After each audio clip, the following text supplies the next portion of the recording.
Book 3. The Sword. Chapter 1. Transition. "You may agree," wrote Andre-Louis from Paris to Le Chapelier in a letter which survives, "that it is to be regretted I should definitely have discarded the livery of Scaramouche, since clearly there could be no livery fitter for my wear. It seems to be my part always to stir up strife and then to slip away before I am caught in the crash of the warring elements I have aroused. It is a humiliating reflection. I seek consolation in the reminder of Epictetus. Do you ever read Epictetus? That we are but actors in a play of such a part as it may please a director to assign us. It does not, however, console me to have been cast for a part so contemptible, to find myself excelling ever in the art of running away. But if I am not brave, at least I am prudent, so that where I lack one virtue I may claim to possessing another almost to excess. On a previous occasion they wanted to hang me for sedition. Should I have stayed to be hanged? This time they may want to hang me for several things, including murder.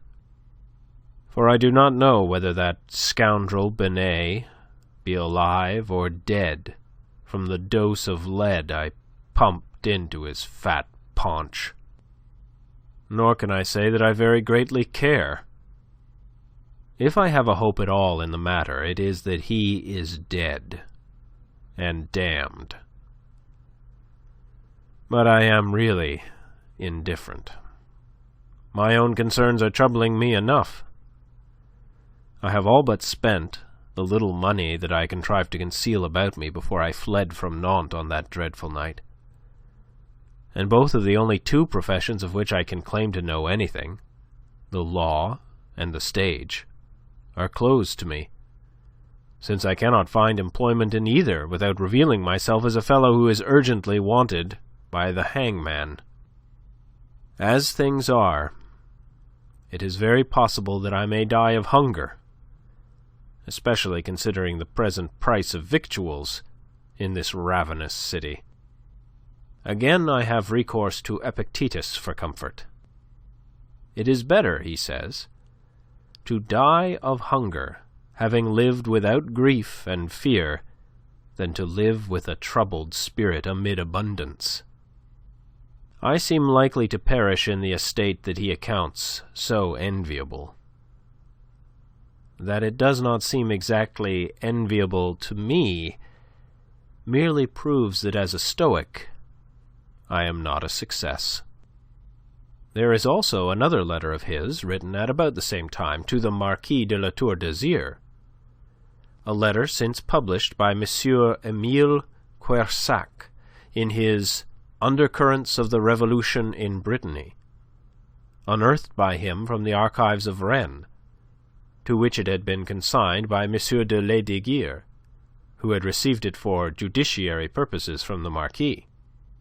The Paris newspapers, he writes in this, which have reported in considerable detail the fracas at the Theatre Feydeau, and disclosed the true identity of the Scaramouche who provoked it, inform me also that you have escaped the fate I had intended for you when I raised that storm of public opinion and public indignation. I would not have you take satisfaction in the thought that I regret your escape.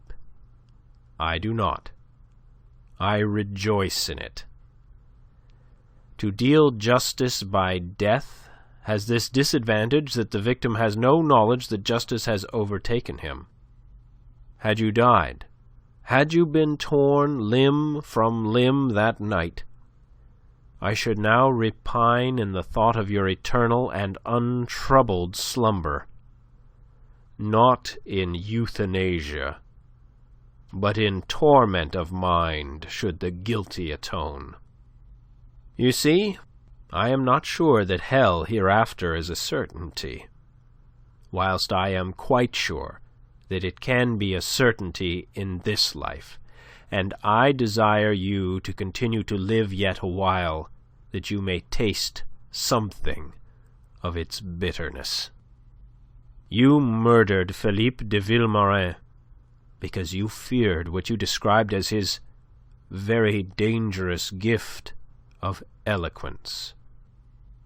I took an oath that day that your evil deed should be fruitless, that I would render it so, that the voice you had done murder to stifle should in spite of that ring like a trumpet through the land. That was my conception of revenge. Do you realize how I have been fulfilling it? How I shall continue to fulfill it as occasion offers? In the speech with which I fired the people of Rennes on the very morrow of that deed, did you not hear the voice of Philippe de Vilmorin uttering the ideas that were his, with a fire and a passion greater than he could have commanded, because Nemesis lent me her inflaming aid? In the voice of Omnes Omnibus, at Nantes, my voice again, demanding the petition that sounded the knell of your hopes of coercing the Third Estate, did you not again hear the voice of Philippe de Vilmorin? Did you not reflect that it was the mind of the man you had murdered, resurrected in me, his surviving friend, which made necessary your futile attempt under arms last January, wherein your order, finally beaten, was driven to seek sanctuary in the Cordelier convent? And that night, when from the stage of the Feydeau you were denounced to the people, did you not hear yet again, in the voice of Scaramouche, the voice of Philippe de Vilmorin, using that dangerous gift of eloquence which you so foolishly imagined you could silence with a sword thrust? It is becoming a persecution, is it not? This voice from the grave, that insists upon making itself heard, that will not rest until you have been cast into the pit. You will be regretting by now that you did not kill me too, as I invited you on that occasion. I can picture to myself the bitterness of this regret, and I contemplate it with satisfaction. Regret of neglected opportunity is the worst hell that a living soul can inhabit, particularly such a soul as yours. It is because of this that I am glad to know that you survived the riot at the Feydeau, although at the time it was no part of my intention that you should. Because of this I am content that you should live to enrage and suffer in the shadow of your evil deed, knowing at last, since you had not hitherto the wit to discern it for yourself, that the voice of Philippe de Vilmorin will follow you to denounce you ever more loudly, ever more insistently, until, having lived in dread, you shall go down in blood under the just rage which your victim's dangerous gift of eloquence is kindled against you. I find it odd that he should have omitted from this letter all mention of Mademoiselle Binet, and I am disposed to account it at least a partial insincerity that he should have assigned entirely to this self-imposed mission, and not at all to his lacerated feelings in the matter of Climene, the action which he had taken at the Feydeau.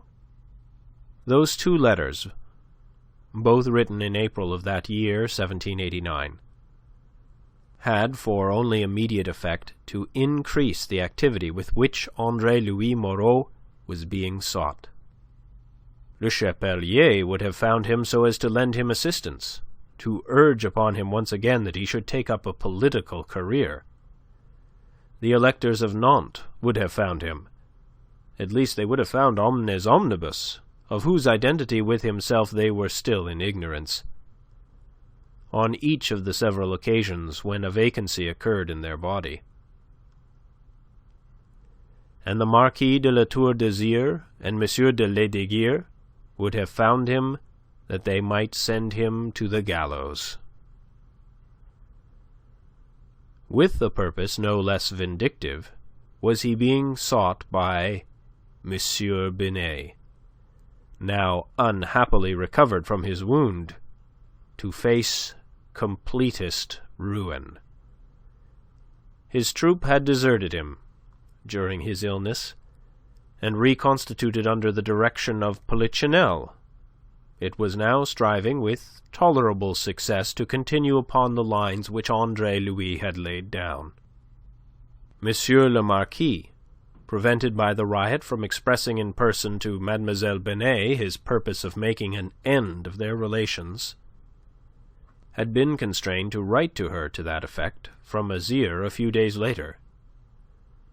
He tempered the blow by enclosing in discharge of all liabilities a bill on the Caisse d'Escompte for 100 louis.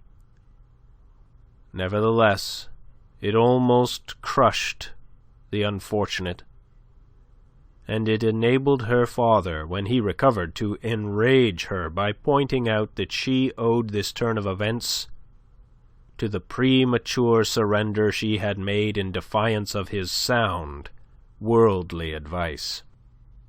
Father and daughter alike were left to assign the Marquis's desertion, naturally enough, to the riot at the Feydau.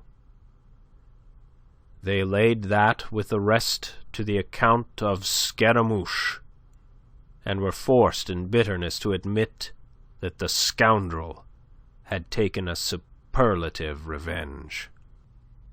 Clement may even have come to consider that it would have paid her better to have run a straight course with Scaramouche, and by marrying him to have trusted to his undoubted talents to place her on the summit to which her ambition urged her, and to which it was now futile for her to aspire.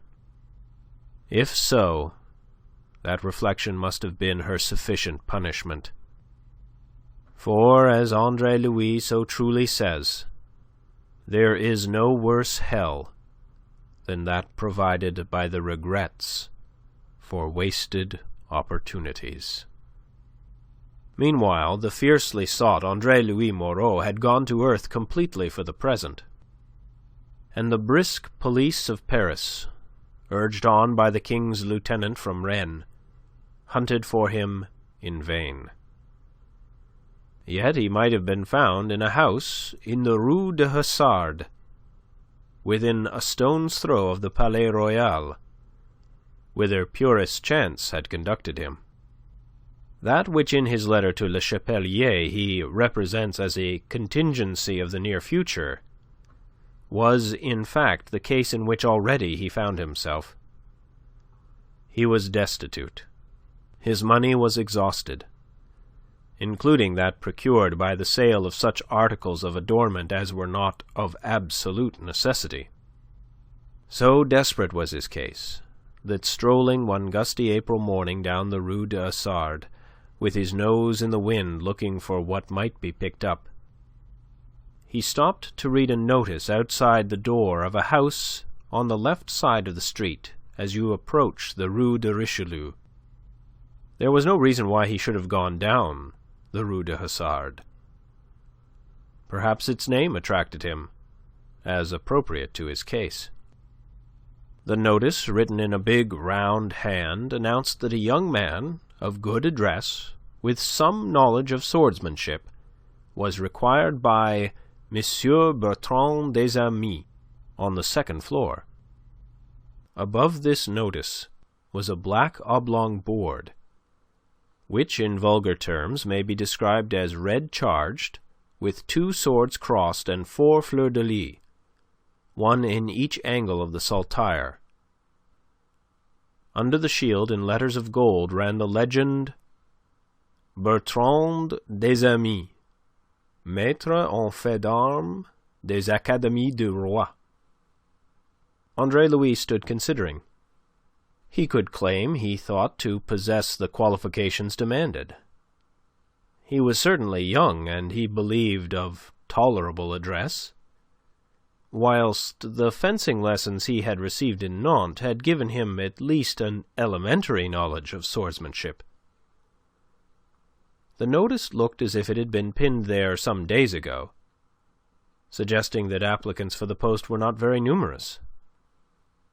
In that case, perhaps Monsieur Bertrand des Amis would not be too exigent. And anyway, Andre-Louis had not eaten for 24 hours, and whilst the employment here offered, the precise nature of which he was yet to ascertain, did not appear to be such as Andre-Louis would deliberately have chosen, he was in no case now to be fastidious. Then, too, he liked the name of Bertrand des Amis. It felicitously combined suggestions of chivalry and friendliness. Also, the man's profession being of a kind that is flavoured with romance, it was possible that Monsieur Bertrand des Amis would not ask too many questions. In the end, he climbed to the second floor. On the landing he paused outside a door on which was written, Academy of Monsieur Bertrand des Amis. He pushed this open, and found himself in a sparsely furnished, untenanted antechamber. From a room beyond, the door of which was closed, came the stamping of feet, the click and slither of steel upon steel, and dominating these sounds a vibrant, sonorous voice, speaking a language that was certainly French, but such French as is never heard outside of a fencing school. "Coulez! Mais coulez donc! So, now the flanconade! En carte! And here's the riposte! Let us begin again. Come! The ward of fierce! Make the coup, and then the quinte par-dessous les armes! Oh, mais allongez! Allongez! Allez, enfant!" The voice cried in expostulation. "Come, that was better." The blades ceased. "Remember, the hand in pronation, the elbow not too far out. That will do for today. On Wednesday we shall see you tirer au mur. It is more deliberate. Speed will follow when the mechanism of the movements is more assured." Another voice murmured in answer. The steps moved aside. The lesson was at an end. Andre-Louis tapped on the door.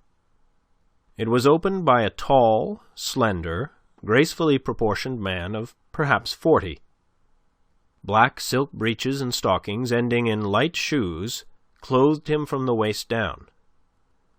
Above, he was encased to the chin in a closely fitting plastron of leather.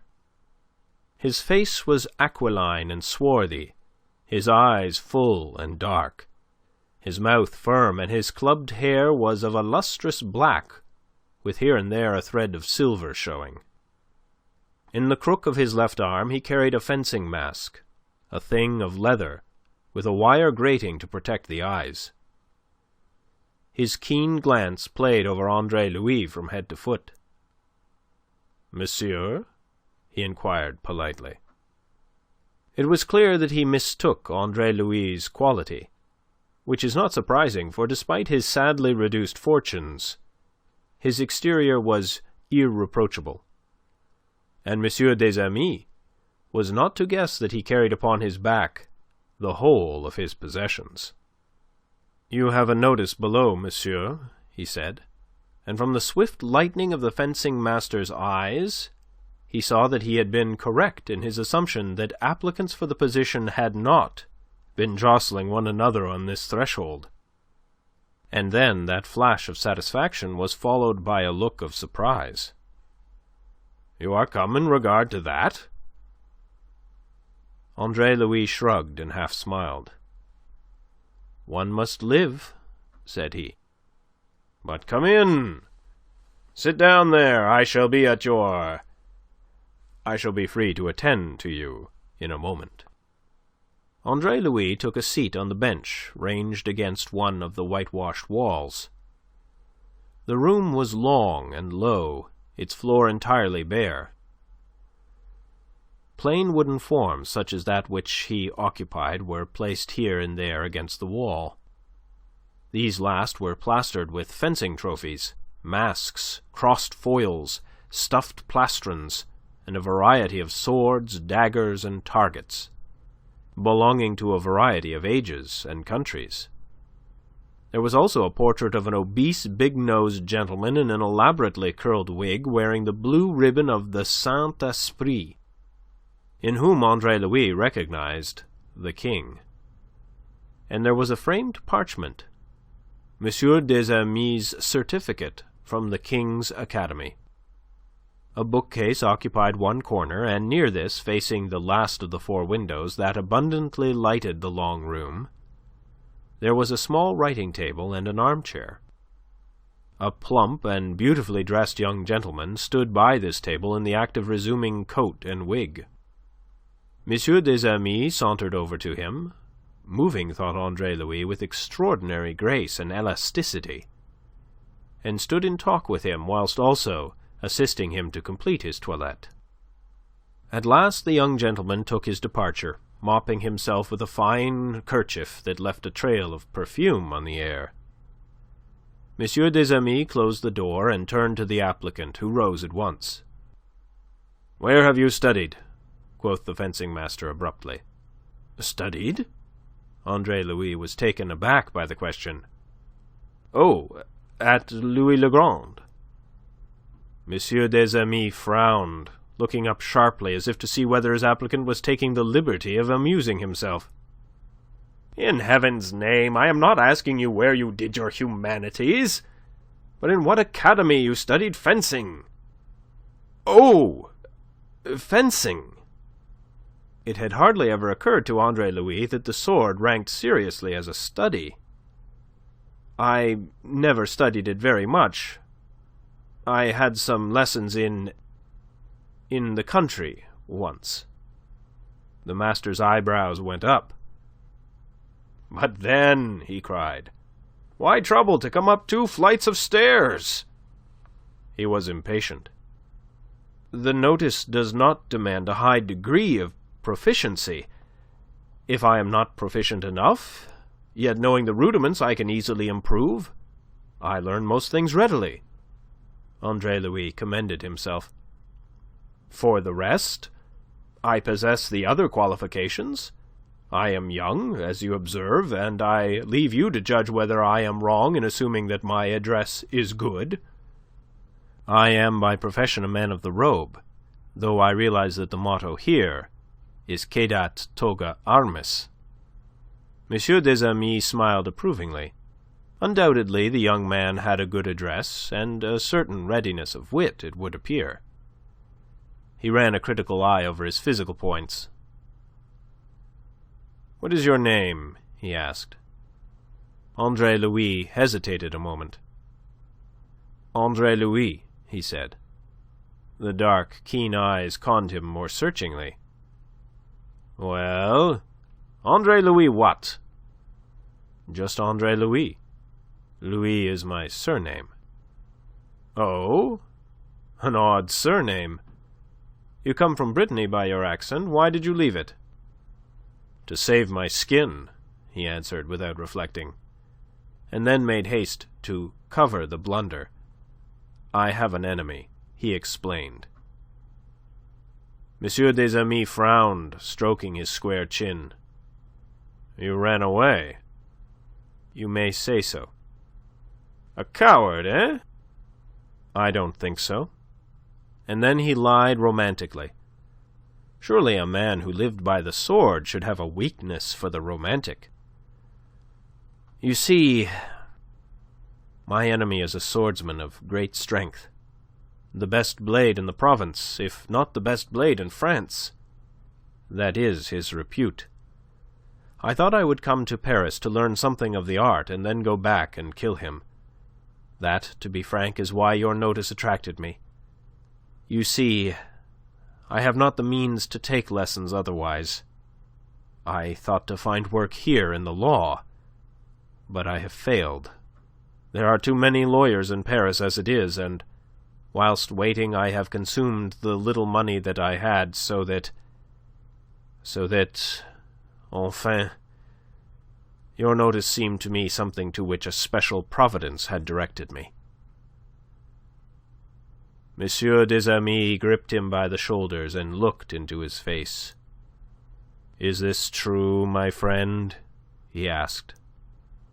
"Not a word of it," said Andre-Louis, wrecking his chances on an irresistible impulse to say the unexpected. But he didn't wreck them. Monsieur des Amis burst into laughter, and having laughed his fill, confessed himself charmed by his applicant's fundamental honesty. "Take off your coat," he said, "and let us see what you can do. Nature, at least, designed you for a swordsman. You are light, active, and supple, with a good length of arm, and you seem intelligent. I may make something of you, teach you enough for my purpose, which is that you should give the elements of the art to new pupils before I take them in hand to finish them. Let us try. Take that mask and foil and come over here." He led him to the end of the room, where the bare floor was scored with lines of chalk to guide the beginner in the management of his feet. At the end of a 10 minutes' bout, M. des Amis offered him the situation, and explained it. In addition to imparting the rudiments of the art to beginners, he was to brush out the fencing-room every morning, keep the foils furbished, assist the gentlemen who came for lessons to dress and undress, and make himself generally useful. His wages for the present were to be 40 livres a month, and he might sleep in an alcove behind the fencing-room if he had no other lodging. The position, you see, had its humiliations. But if Andre-Louis would hope to dine, he must begin by eating his pride as an hors d'oeuvre. "And so," he said, controlling a grimace, "the robe yields not only to the sword, but to the broom as well. Be it so. I stay." It is characteristic of him that, having made the choice, he should have thrown himself into the work with enthusiasm. It was ever his way to do whatever he did with all the resources of his mind and energies of his body. When he was not instructing very young gentlemen in the elements of the art, showing them the elaborate and intricate salute, which with a few days' hard practice he had mastered to perfection, and the 8 guards, he was himself hard at work on those same guards, exercising eye, wrist, and knees. Perceiving his enthusiasm, and seeing the obvious possibilities it opened out of turning him into a really effective assistant, M. des Amis presently took him more seriously in hand. "Your application and zeal, my friend, are deserving of more than 40 livres a month," the master informed him at the end of a week. "For the present, however, I will make up what else I consider due to you by imparting to you secrets of this noble art. Your future depends upon how you profit by your exceptional good fortune in receiving instruction from me." Thereafter, every morning before the opening of the academy, the master would fence for half an hour with his new assistant. Under this really excellent tuition, Andre-Louis improved at a rate that both astounded and flattered M. des Amis. He would have been less flattered and more astounded had he known that at least half the secret of Andre-Louis' amazing progress lay in the fact that he was devouring the contents of the master's library, which was made up of a dozen or so treatises on fencing by such great masters as Le Bessière, Danet, and the syndic of the King's Academy, Augustin Rousseau. To M. des Amis, whose swordsmanship was all based on practice and not at all on theory, who was indeed no theorist or student in any sense, That little library was merely a suitable adjunct to a fencing academy, a proper piece of decorative furniture. The books themselves meant nothing to him in any other sense. He had not the type of mind that could have read them with profit, nor could he understand that another should do so. Andre-Louis, on the contrary, a man with the habit of study, with the acquired faculty of learning from books, read those works with enormous profit, kept their precepts in mind, critically set off those of one master against those of another, and made for himself a choice which he proceeded to put into practice. At the end of a month, it suddenly dawned upon M. des Amis that his assistant had developed into a fencer of very considerable force, a man in a bout with whom it became necessary to exert himself if he were to escape defeat. "I said from the first," he told him one day, "that nature designed you for a swordsman. See how justified I was, and see also how well I have known how to mould the material with which nature has equipped you." "To the master be the glory," said Andre-Louis. His relations with M. des Amis had meanwhile become of the friendliest, and he was now beginning to receive from him other pupils than mere beginners. In fact, Andre-Louis was becoming an assistant in a much fuller sense of the word. M. des Amis, a chivalrous, open-handed fellow, far from taking advantage of what he had guessed to be the young man's difficulties, rewarded his zeal by increasing his wages to 4 louis a month.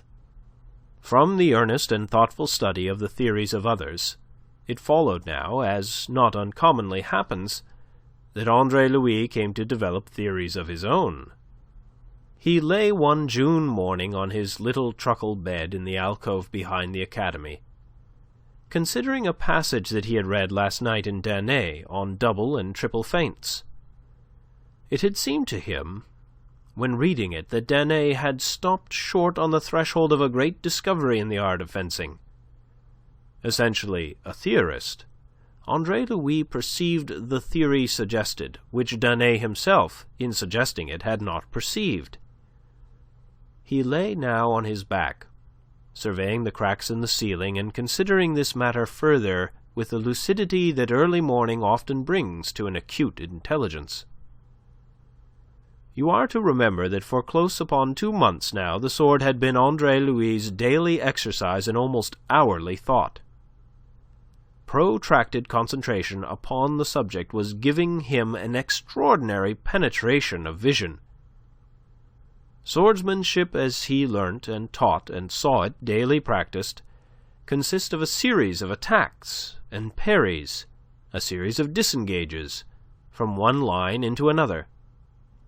But always a limited series. A half-dozen disengages on either side was, strictly speaking, usually as far as any engagement went. Then one recommenced. But even so, these disengages were fortuitous. What if, from first to last, they should be calculated? That was part of the thought. One of the 2 legs on which his theory was to stand.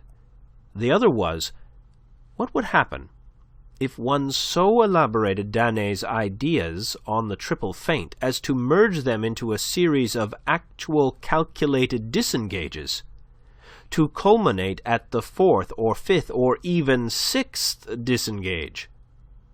That is to say, if one were to make a series of attacks inviting riposts, again to be countered, each of which was not intended to go home, but simply to play the opponent's blade into a line that must open him ultimately, and as predetermined, for an irresistible lunge.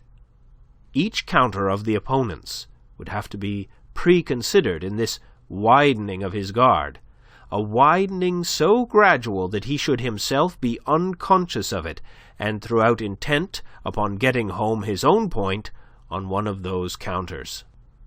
Andre-Louis had been in his time a chess player of some force, and at chess he had excelled by virtue of his capacity for thinking ahead. that virtue, applied to fencing, should all but revolutionize the art. It was so applied already, of course, but only in an elementary and very limited fashion, in mere feints, single, double, or triple. But even the triple feint should be a clumsy device compared with this method upon which he theorized.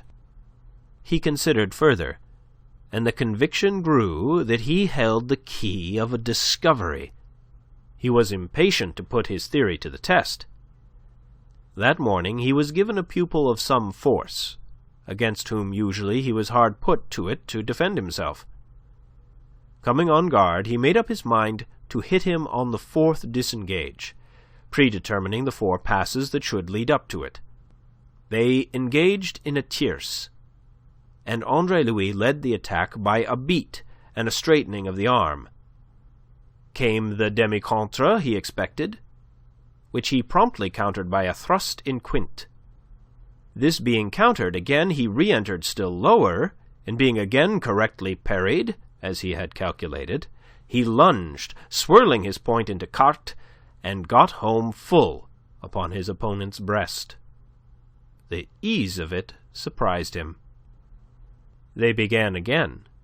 This time he resolved to go in on the 5th disengage, and in on that he went with the same ease. Then, complicating the matter further, he decided to try the 6th, and worked out in his mind the combination of the 5 preliminary engages. Yet again he succeeded as easily as before. The young gentleman opposed to him laughed with just a tinge of mortification in his voice. "I am all to pieces this morning," he said. "You are not of your usual force," Andre-Louis politely agreed. And then, greatly daring, always to test that theory of his to the uttermost. "So much so," he added, "that I could almost be sure of hitting you as and when I declare." The capable pupil looked at him with a half sneer. "Ah, that? No," said he. "Let us try.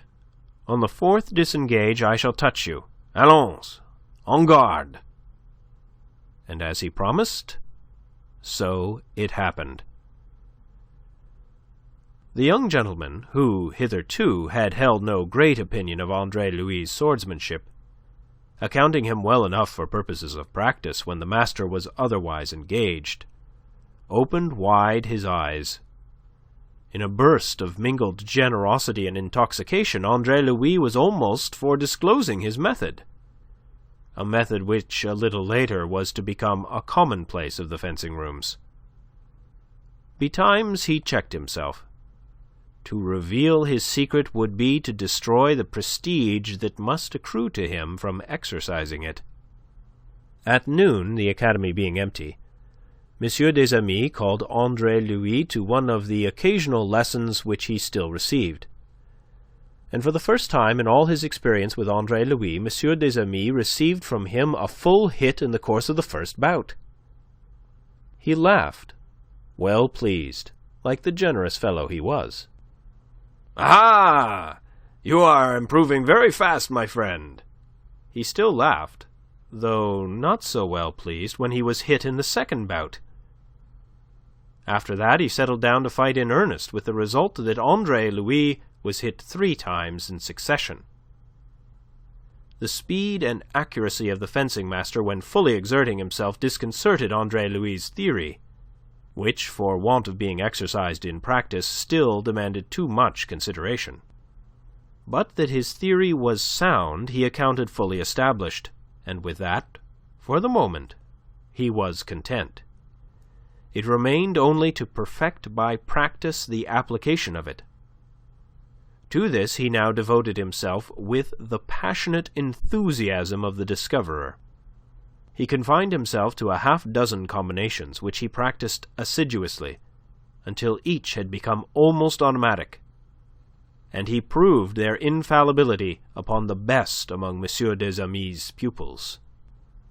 Finally, a week or so after that last bout of his with des Amis, the master called him once more to practice. Hit again in the first bout, the master set himself to exert all his skill against his assistant. But today it availed him nothing before Andre-Louis' impetuous attacks. After the third hit, M. des Amis stepped back and pulled off his mask. "What's this?" he asked. He was pale, and his dark brows were contracted in a frown. Not in years had he been so wounded in his self-love. "Have you been taught a secret bot?" He had always boasted that he knew too much about the sword to believe any nonsense about secret bots. But this performance of Andre-Louis had shaken his convictions on that score. "No," said Andre-Louis. "I have been working hard, and it happens that I fence with my brains." "So I perceive. Well, well, I think I have taught you enough, my friend. I have no intention of having an assistant who is superior to myself." "Little danger of that," said Andre-Louis, smiling pleasantly. "You have been fencing hard all morning, and you are tired, whilst I, having done little, am entirely fresh. That is the only secret of my momentary success." His tact and the fundamental good nature of M. des Amis prevented the matter from going farther along the road it was almost threatening to take. And thereafter, when they fenced together, Andre-Louis, who continued daily to perfect his theory into an almost infallible system, saw to it that M. des Amis always scored against him at least 2 hits for every one of his own. So much he would grant to discretion, but no more. He desired that M. des Amis should be conscious of his strength, without, however, discovering so much of its real extent as would have excited in him an unnecessary degree of jealousy. And so well did he contrive that whilst he became ever of greater assistance to the master, for his style and general fencing, too, had materially improved, he was also a source of pride to him as the most brilliant of all the pupils that had ever passed through his academy. Never did Andre-Louis disillusion him by revealing the fact that his skill was due far more to M. des Amis' library and his own mother-wit than to any lessons he received. Book 3, Chapter 2. Quos Deus vult perdere. Once again, precisely as he had done when he joined the Binet troupe, did Andre-Louis now settle down wholeheartedly to the new profession into which necessity had driven him, and in which he found effective concealment from those who might seek him to his hurt.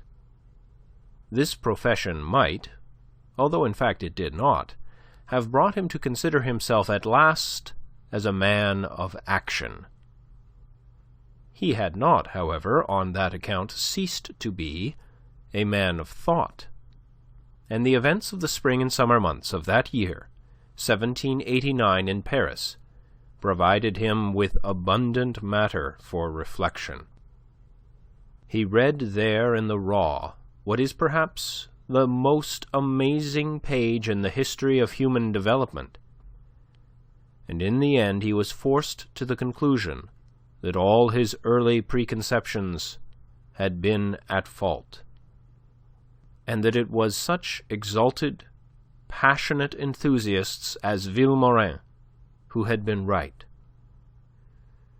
I suspect him of actually taking pride in the fact that he had been mistaken, complacently attributing his error to the circumstance that he had been himself of too sane and logical a mind to gauge the depths of human insanity now revealed. He watched the growth of hunger, the increasing poverty and distress of Paris during that spring, and assigned it to its proper cause, together with the patience with which the people bore it. The world of France was in a state of hushed, of paralyzed expectancy, waiting for the States General to assemble and for centuries of tyranny to end. And because of this expectancy, Industry had come to a standstill. The stream of trade had dwindled to a trickle. Men would not buy or sell until they clearly saw the means by which the genius of the Swiss banker, M. Necker, was to deliver them from this morass. And because of this paralysis of affairs, the men of the people were thrown out of work and left to starve with their wives and children. Looking on, Andre-Louis smiled grimly. So far he was right. The sufferers were ever the proletariat. The men who sought to make this revolution, the electors, here in Paris as elsewhere, were men of substance, notable bourgeois, wealthy traders.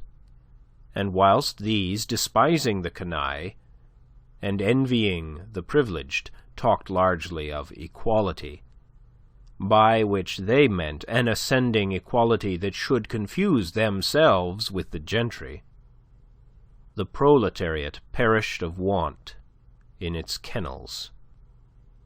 At last, with the month of May, the deputies arrived, Andre-Louis' friend Le Chapelier prominent amongst them, and the States General were inaugurated at Versailles.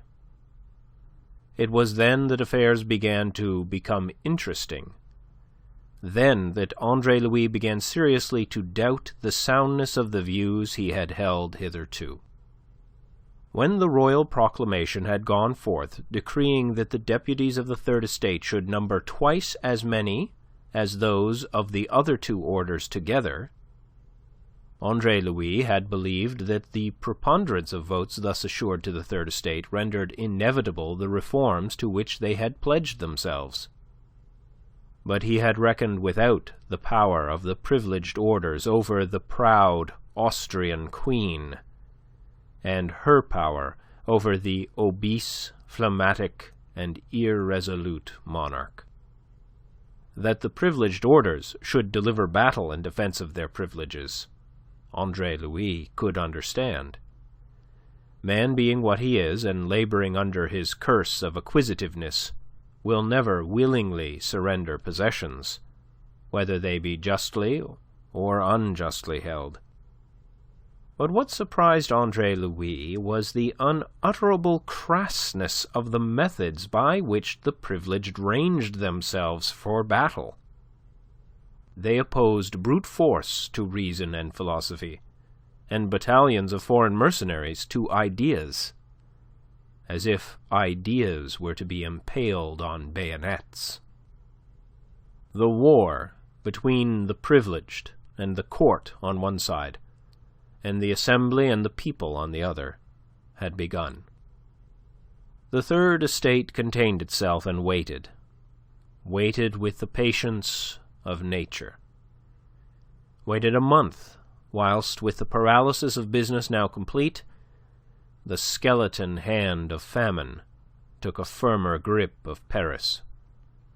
Waited a month, whilst privilege gradually assembled an army in Versailles to intimidate it.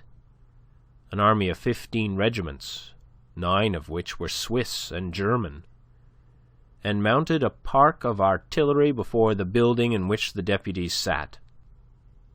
But the deputies refused to be intimidated. They refused to see the guns and foreign uniforms. They refused to see anything but the purpose for which they had been brought together by royal proclamation.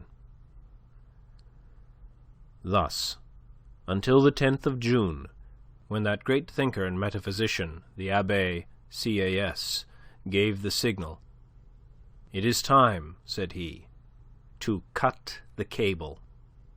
And the opportunity came soon, at the very beginning of July. M. de Châtelet, a harsh, haughty disciplinarian, proposed to transfer the 11 French guards placed under arrest from the military jail of the Abbaye to the filthy prison of Bicêtre, reserved for thieves and felons of the lowest order.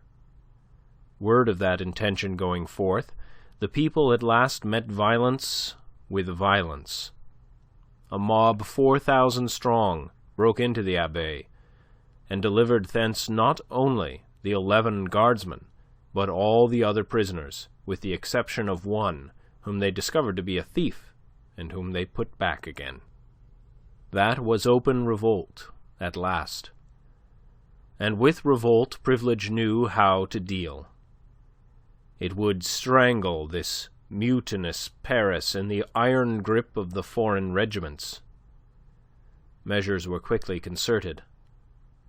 Old Marechal de Broglie, a veteran of the 7 Years' War, imbued with a soldier's contempt for civilians, conceiving that the sight of a uniform would be enough to restore peace and order, took control with Bensenval as his second in command. The foreign regiments were stationed in the environs of Paris, regiments whose very names were an irritation to the Parisians. Regiments of Riesbach, of Deisbach, of Nassau, of Esterhazy, and Romer. Reinforcements of Swiss were sent to the Bastille, between whose crenels already since the 30th of June were to be seen the menacing mouths of loaded cannon. On the 10th of July, the electors once more addressed the king to request the withdrawal of the troops. They were answered next day that the troops served the purpose of defending the liberties of the Assembly. And on the next day to that, which was a Sunday, the philanthropist Dr. Guillotin, whose philanthropic engine of painless death was before very long to find a deal of work, came from the Assembly, of which he was a member, to assure the electors of Paris that all was well, appearances notwithstanding, since Necker was more firmly in the saddle than ever. He did not know that at that very moment in which he was speaking so confidently, the oft dismissed and oft recalled M. Necker had just been dismissed yet again by the hostile cabal about the Queen. Privilege wanted conclusive measures, and conclusive measures it would have, conclusive to itself. And at the same time yet another philanthropist, also a doctor, one Jean-Paul Marat, of Italian extraction, better known as Marat, the Gallicized form of name he adopted, a man of letters too, who had spent some years in England and there published several works on sociology, was writing, "Have a care. Consider what would be the fatal effect of a seditious movement.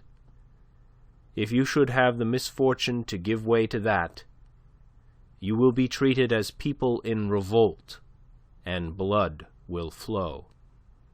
Andre-Louis was in the gardens of the Palais Royal, that place of shops and puppet shows, of circus and cafes, of gaming houses and brothels, that universal rendezvous on that Sunday morning when the news of Necker's dismissal spread, carrying with it dismay and fury. Into Necker's dismissal the people read the triumph of the party hostile to themselves. It sounded the knell of all hope of redress of their wrongs. He beheld a slight young man with a pock-marked face, redeemed from utter ugliness by a pair of magnificent eyes, leap to a table outside the Café de Foy, a drawn sword in his hand, crying, "To arms!" And then, upon the silence of astonishment that cry imposed, this young man poured a flood of inflammatory eloquence, delivered in a voice marred at moments by a stutter. He told the people that the Germans on the Champ de Mars would enter Paris that night to butcher the inhabitants. "Let us mount a cockade," he cried, and tore a leaf from a tree to serve his purpose, the green cockade of hope. Enthusiasm swept the crowd, a motley crowd, made up of men and women of every class, from vagabond to nobleman, from harlot to lady of fashion. Trees were despoiled of their leaves, and the green cockade was flaunted from almost every head. "You are caught between two fires," the incendiary's stuttering voice raved on. "Between the Germans on the Champ de Mars and the Swiss in the Bastille. To arms, then! To arms!" Excitement boiled up and over. From a neighbouring waxworks show came the bust of Necker, and presently a bust of that comedian, the Duke of Orleans, who had a party and who was as ready as any other of the budding opportunists of those days to take advantage of the moment for his own aggrandizement. The bust of Necker was draped with crape. Andre-Louis looked on and grew afraid. Marat's pamphlet had impressed him. It had expressed what he himself had expressed more than half a year ago to the mob at Rennes. This crowd, he felt, must be restrained. That hot-headed, irresponsible stutterer would have the town in a blaze by night unless something were done. The young man, a causeless advocate of the Palais named Camille Desmoulins, later to become famous, leapt down from his table, still waving his sword, still shouting, "To arms! Follow me!" Andre-Louis advanced to occupy the improvised rostrum, which the stutterer had just vacated, to make an effort at counteracting the inflammatory performance. He thrust through the crowd, and came suddenly face to face with a tall man, beautifully dressed, whose handsome countenance was sternly set, whose great sombre eyes mouldered as if with suppressed anger. Thus face to face, each looking into the eyes of the other, they stood for a long moment, the jostling crowd streaming past them unheeded. Then Andre-Louis laughed. "That fellow, too, has a very dangerous gift of eloquence, Monsieur le Marquis," he said. "In fact, there are a number of such in France today. They grow from the soil, which you and yours have irrigated with the blood of the martyrs of liberty. Soon it may be your blood instead. The soil is parched and thirsty for it." "Gallows bird," he was answered, "the police will do your affair for you. I shall tell the Lieutenant General that you are to be found in Paris." "My God, man!" cried Andre-Louis. "Will you never get sense? Will you talk like that of lieutenant generals when Paris itself is likely to tumble about your ears or take fire under your feet? Raise your voice, Monsieur le Marquis. Denounce me here, to these. You will make a hero of me in such an hour as this. Or shall I denounce you? I think I will. I think it is high time you received your wages. Hi! You others, listen to me! Let me present to you..." A rush of men hurtled against him, swept him along with them, do what he would, separating him from Monsieur de la Tour d'Azyr, so oddly met. He sought to breast that human torrent. The Marquis, caught in an eddy of it, remained where he had been. And Andre-Louis' last glimpse of him was of a man smiling, with tight lips.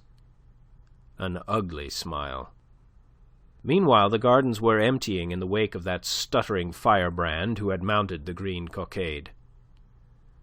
The human torrent poured out into the Rue de Richelieu, and Andre-Louis perforce must suffer himself to be borne along by it, at least as far as the Rue du Hasard. There he sidled out of it, and having no wish to be crushed to death or to take further part in the madness that was afoot, he slipped down the street, and so got home to the deserted academy. For there were no pupils today, and even Monsieur des Amis, like Andre-Louis, had gone out to seek for news of what was happening at Versailles. This was no normal state of things at the Academy of Bertrand des Amis. Whatever else in Paris might have been at a standstill lately, the fencing academy had flourished as never hitherto. Usually both the master and his assistant were busy from morning until dusk. And already Andre-Louis was being paid now by the lessons that he gave, the master allowing him 1/2 of the fee in each case for himself, an arrangement which the assistant found profitable.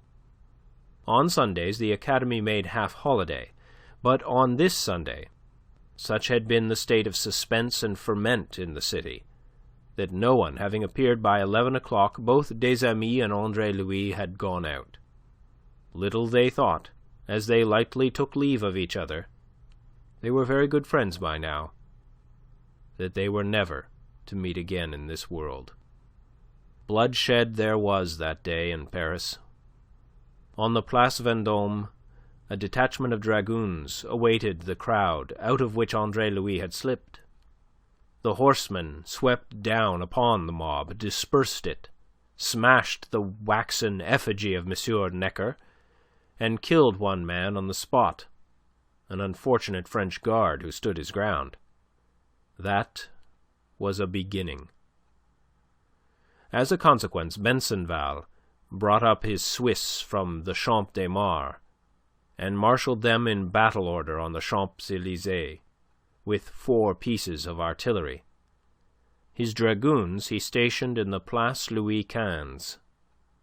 That evening an enormous crowd, streaming along the Champs-Élysées and the Tuileries gardens, considered with eyes of alarm that warlike preparation.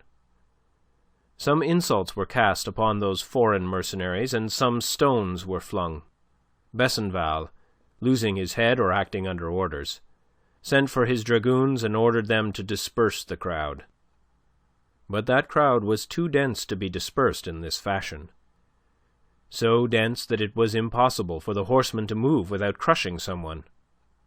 There were several crushed, and as a consequence, when the dragoons, led by the Prince de Lambesc, advanced into the Tuileries gardens, the outraged crowd met them with a fusillade of stones and bottles.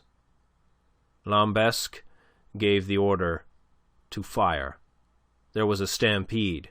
Pouring forth from the Tuileries through the city went those indignant people with their story of German cavalry trampling upon women and children, and uttering now, in grimmest earnest, the call to arms, raised at noon by Desmoulins in the Palais Royal. The victims were taken up and borne thence, and amongst them was Bertrand des Amis, himself, like all who lived by the sword, an ardent upholder of the noblesse, trampled to death under hoofs of a foreign horseman, launched by the noblesse and led by a nobleman. To Andre-Louis, waiting that evening on the second floor of No. 13 Rue d'Assard for the return of his friend and master, 4 men of the people brought that broken body of one of the earliest victims of the Revolution that was now launched in earnest. Book 3, Chapter 3. President Le Chapelier. The ferment of Paris, which during the 2 following days resembled an armed camp rather than a city, delayed the burial of Bertrand des Amis until the Wednesday of that eventful week. Amid events that were shaking a nation to its foundations, the death of a fencing master passed almost unnoticed even among his pupils, most of whom did not come to the academy during the 2 days that his body lay there. Some few, however, did come, and these conveyed the news to others, with the result that the master was followed to Père Lachaise by a score of young men, at the head of whom, as chief mourner, walked Andre-Louis. There were no relatives to be advised so far as Andre-Louis was aware. Although within a week of M. des Amis' death a sister turned up from Passy to claim his heritage. This was considerable, for the master had prospered and saved money, most of which was invested in the Compagnie des Eaux and the national debt, Andre-Louis consigned her to the lawyers and saw her no more. The death of des Amis left him with so profound a sense of loneliness and desolation that he had no thought or care for the sudden access of fortune which it automatically procured him. To the master's sister might fall such wealth as he had amassed, but Andre-Louis succeeded to the mine itself from which that wealth had been extracted, the fencing school, in which by now he was himself so well established as an instructor that its numerous pupils looked to him to carry it forward successfully as its chief. And never was there a season in which fencing academies knew such prosperity as in these troubled days, when every man was sharpening his sword and schooling himself in the uses of it. It was not until a couple of weeks later that Andre-Louis realized what had really happened to him, and he found himself at the same time an exhausted man. For during that fortnight he had been doing the work of two. If he had not hit upon the happy expedient of pairing off his more advanced pupils to fence with each other, himself standing by to criticize, correct, and otherwise instruct, he must have found the task utterly beyond his strength. Even so, it was necessary for him to fence some 6 hours daily, and every day he brought arrears of lassitude from yesterday, until he was in danger of succumbing under the increasing burden of fatigue. In the end he took an assistant to deal with beginners, who gave the hardest work. He found him readily enough by good fortune in one of his own pupils named Leduc. As the summer advanced, and the concourse of pupils steadily increased, it became necessary for him to take yet another assistant, an able young instructor named Galoche, and another room on the floor above. They were strenuous days for Andre-Louis, more strenuous than he had ever known, even when he had been at work to build up the Binet Company. But it follows that they were days of extraordinary prosperity. He comments regretfully upon the fact that Bertrand des Amis should have died by ill chance on the very eve of so profitable a vogue of swordplay. The arms of the Académie du Roi, to which Andre-Louis had no title, still continued to be displayed outside his door. He had overcome the difficulty in a manner worthy of Scaramouche.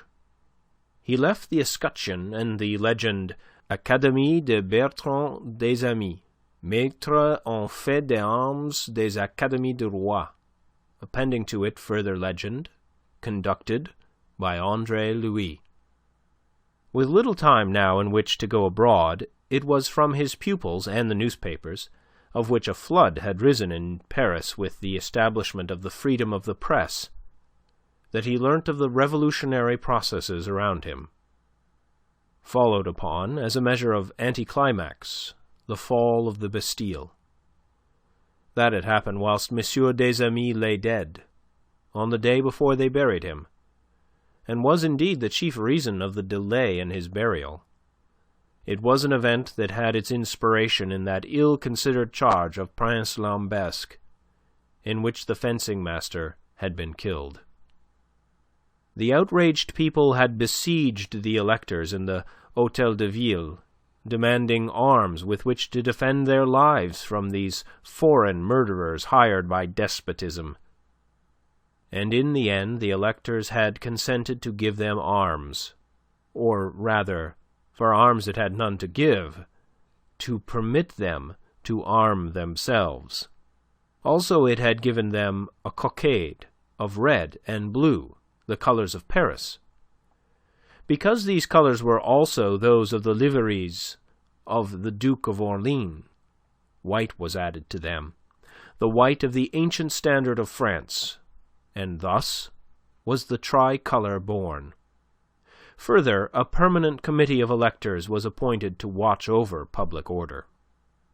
Thus empowered, the people went to work with such good effect that within 36 hours 60,000 pikes had been forged.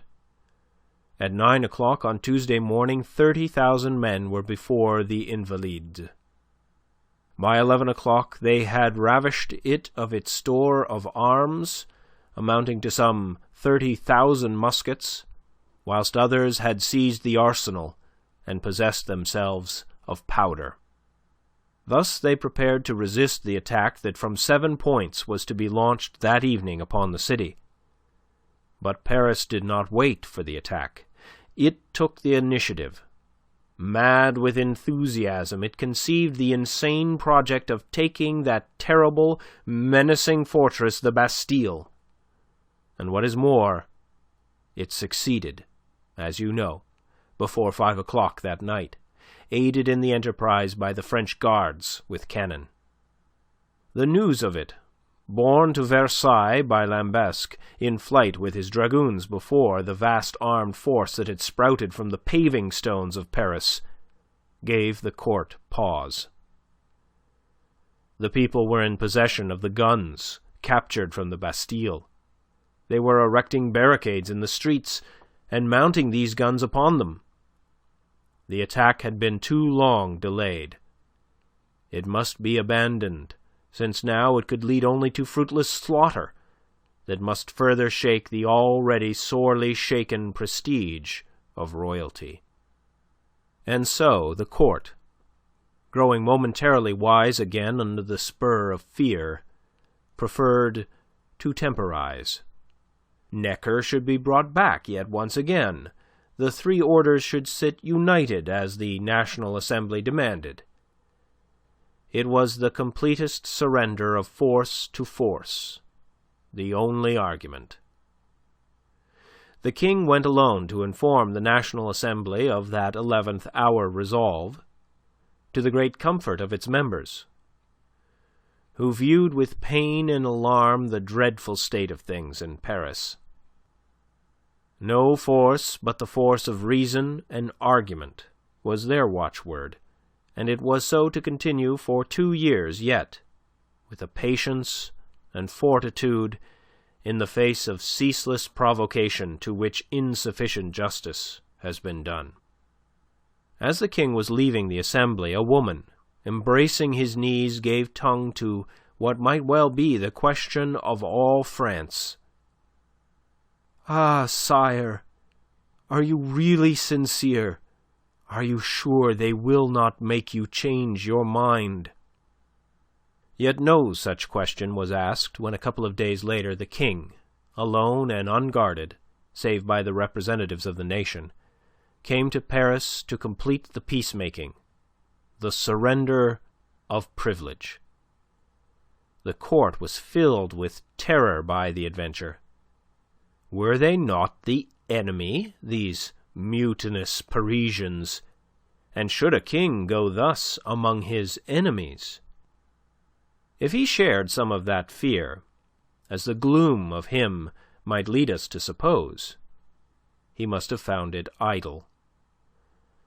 What if 200,000 men under arms, men without uniforms and with the most extraordinary motley of weapons ever seen, awaited him?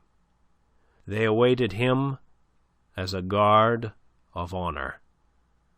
Mayor Bailly, at the barrier, presented him with the keys of the city. These are the same keys that were presented to Henri IV. He had reconquered his people. Now the people have reconquered their king.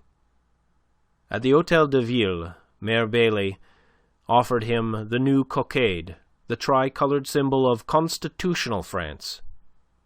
And when he had given his royal confirmation to the formation of the Garde Bourgeoise and to the appointment of Bailly and Lafayette, he departed again for Versailles amid the shouts of "Vive le Roi" from his loyal people. And now you see privilege, before the cannon's mouth, as it were, submitting at last. Where had they submitted sooner, they might have saved oceans of blood, chiefly their own. They come, nobles and clergy to join the National Assembly, to labor with it upon this constitution that is to regenerate France. But the reunion is a mockery. As much a mockery as that of the Archbishop of Paris singing the Te Deum for the fall of the Bastille. Most grotesque and incredible of all these grotesque and incredible events. All that has happened to the National Assembly is that it has introduced 500 or 600 enemies to hamper and hinder its deliberations. But all this is an oft-told tale, to be read in detail elsewhere.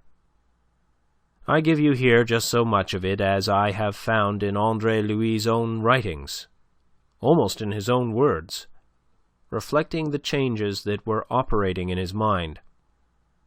Silent now, he came fully to believe in those things in which he had not believed when earlier he had preached them. Meanwhile, together with the change in his fortune had come a change in his position towards the law, a change brought about by the other changes wrought around him. No longer need he hide himself. Who in these days would prefer against him the grotesque charge of sedition for what he had done in Brittany? What court would dare to send him to the gallows for having said in advance what all France was saying now? As for that other possible charge of murder, who should concern himself with the death of the miserable Binet killed by him, if indeed he had killed him, as he hoped, in self-defense? And so, one fine day in early August, Andre-Louis gave himself a holiday from the Academy, which was now working smoothly under his assistance, hired a chaise and drove out to Versailles, to the Café d'Amaury, which he knew for the meeting place of the Club Breton, the seed from which was to spring that society of the Friends of the Constitution, better known as the Jacobins.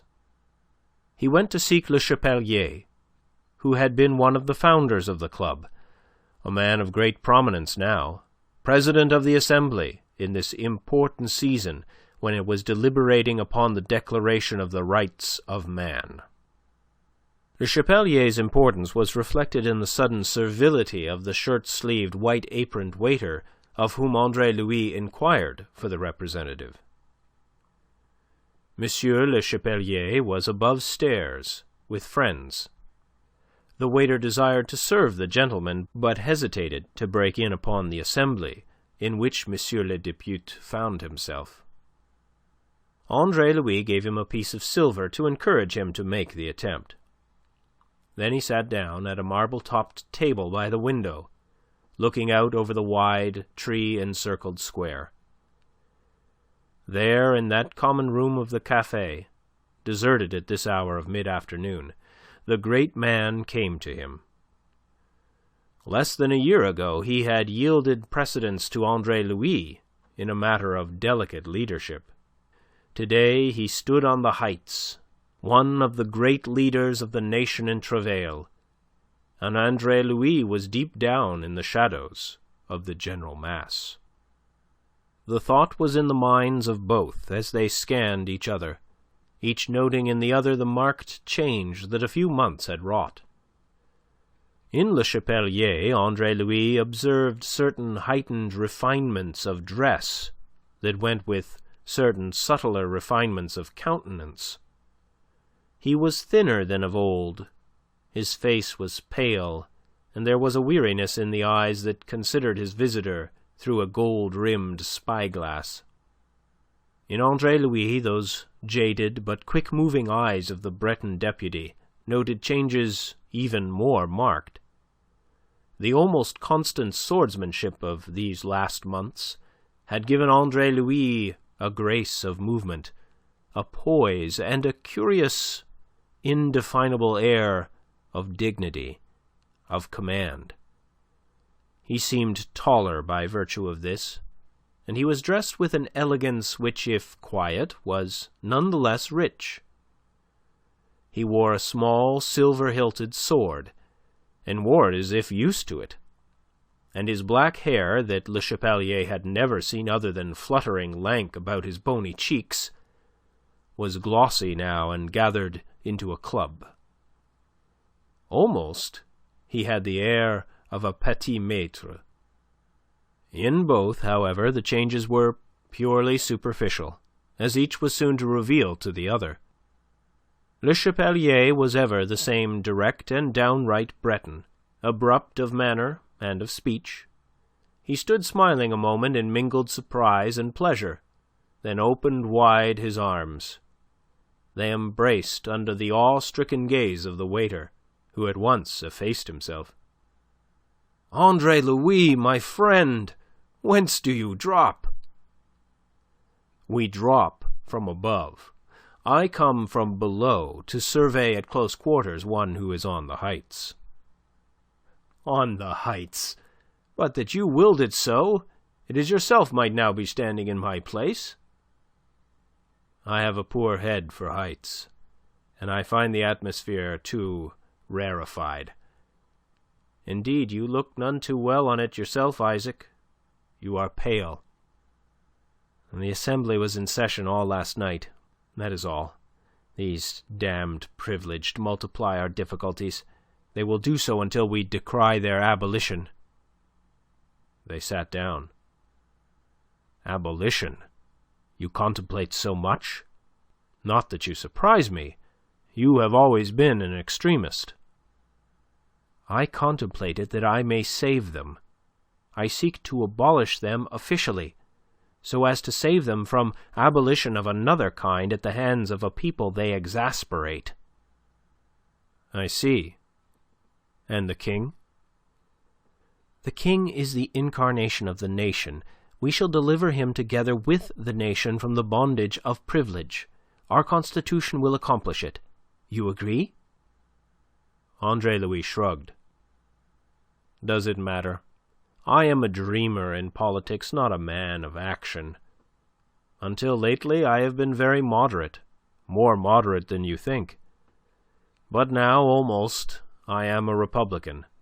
I have been watching, and I have perceived that this king is just nothing, a puppet who dances according to the hand that pulls the string."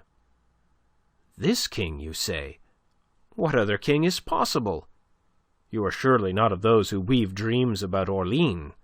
He has a sort of party, a following largely recruited by the popular hatred of the Queen, and the known fact that she hates him. There are some who have thought of making him regent, some even more. Robespierre is of the number." "Who?" asked Andre-Louis, to whom the name was unknown. "Robespierre, a preposterous little lawyer who represents Arras, a shabby, clumsy, timid dullard who will make speeches through his nose to which nobody listens. An ultra-royalist whom the royalists and the Orleanists are using for their own ends. He has pertinacity, and he insists upon being heard. He may be listened to some day, but that he or the others will ever make anything of Orleans? Pish! Orleans himself may desire it, but the man is a eunuch in crime. He would, but he can't. The phrase is Mirabeau's." He broke off to demand Andre-Louis' news of himself. "You did not treat me as a friend when you wrote to me," he complained. "You gave me no clue to your whereabouts. You represented yourself as on the verge of destitution and withheld from me the means to come to your assistance. I have been troubled in my mind about you, Andre. Yet to judge by your appearance, I might have spared myself that. You seem prosperous, assured. Tell me of it." Andre-Louis told him frankly all that there was to tell. "Do you know that you are an amazement to me?" said the deputy. "From the robe to the buskin, and now from the buskin to the sword. What will be the end of you, I wonder?" "The gallows, probably." "Pish! Be serious. Why not the toga of the senator in senatorial France? It might be yours now if you had willed it so." "The surest way to the gallows of all," laughed Andre-Louis. At the moment, Le Chapelier manifested impatience. I wonder, did the phrase cross his mind that day 4 years later, when he himself rode in the death cart to the Greve? "We are 66 Breton deputies in the Assembly. Should a vacancy occur, will you act as suppliant? A word from me, together with the influence of your name in Rennes and Nantes, and the thing is done." Andre-Louis laughed outright. "Do you know, Isaac, that I never met you, but you seek to thrust me into politics?" "Because you have a gift for politics. You were born for politics." "Ah, yes. Scaramouche in real life. I've played it on the stage. Let that suffice. Tell me, Isaac, what news of my old friend, La Tour d'Azyr?" "He is here in Versailles, damn him. A thorn in the flesh of the Assembly. They've burnt his chateau at La Tour d'Azyr. Unfortunately, he wasn't in it at the time. The flames haven't even singed his insolence. He dreams that when this philosophic aberration is at an end, there will be serfs to rebuild it for him." "So, there has been trouble in Brittany." Andre-Louis had become suddenly grave, his thoughts swinging to Gavrillac. "An abundance of it, and elsewhere, too. Can you wonder? These delays at such a time with famine in the land? Chateaux have been going up in smoke during the last fortnight. The peasants took their cue from the Parisians and treated every castle as a Bastille. Order is being restored there as here, and they are quieter now." "What of Gavrillac? Do you know?" "I believe all to be well. M. de Kercadiou was not a Marquis de La Tour d'Azyr. He was in sympathy with his people. It is not likely that they would injure Gavrillac. But don't you correspond with your godfather?" "In the circumstances? No. What you tell me would make it now more difficult than ever, for he must account me one of those who helped to light the torch that has set fire to so much belonging to his class. Ascertain for me that all is well, and let me know." "I will, at once." At parting, when Andre-Louis was on the point of stepping into his cabriolet to return to Paris, he sought information on another matter. "Do you happen to know if M. de La Tour d'Azyr has married?" he asked. "I don't, which really means that he hasn't. One would have heard of it in the case of that exalted privileged." "To be sure." Andre-Louis spoke indifferently. "Au revoir, Isaac. You'll come and see me? 13 Rue d'Assard. Come soon." "As soon and as often as my duties will allow. They keep me chained here at present." "Poor slave of duty with your gospel of liberty." "True, and because of that I will come. I have a duty to Brittany, to make omnes omnibus one of her representatives in the National Assembly." "That is a duty you will oblige me by neglecting," laughed Andre-Louis, and drove away. Book 3, Chapter 4. At Meudon. Later in the week he received a visit from Le Chapelier just before noon. "I have news for you, Andre. Your godfather is at Meudon. He arrived there 2 days ago. Had you heard?" "But no. How should I hear? Why is he at Meudon?" He was conscious of a faint excitement, which he could hardly have explained. "I don't know. There have been fresh disturbances in Brittany. It may be due to that." "And so he has come for shelter to his brother?" asked Andre-Louis. To his brother's house, yes, but not to his brother. Where do you live at all, Andre?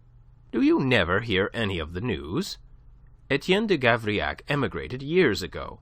He was of the household of Monsieur d'Artois, and he crossed the frontier with him. By now, no doubt, he is in Germany with him, conspiring against France, for that is what the émigrés are doing. That Austrian woman at the Tuileries will end by destroying the monarchy."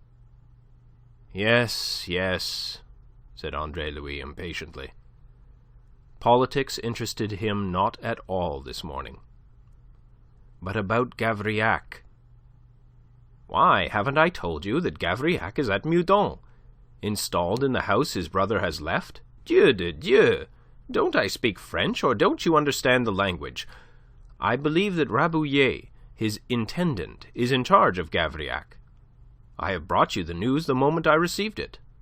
I thought you would probably wish to go out to Meudon." "Of course. I will go at once. That is, as soon as I can. I can't today, nor yet tomorrow. I am too busy here." He waved a hand towards the inner room, whence proceeded the click-click of blades, the quick moving of feet, and the voice of the instructor, Leduc. "Well, well, that is your own affair. You are busy. I leave you now. Let us dine this evening at the Café de Foy. Kersain will be of the party." "A moment!" Andre-Louis' voice arrested him on the threshold. "Is Mademoiselle de Kercadiou with her uncle?" "How the devil should I know? Go and find out." He was gone, and Andre-Louis stood there a moment deep in thought. Then he turned and went back to resume with his pupil, the Vicomte de Villeniort, the interrupted exposition of the demi-contre of Danae, illustrating with a small sword the advantages to be derived from its adoption.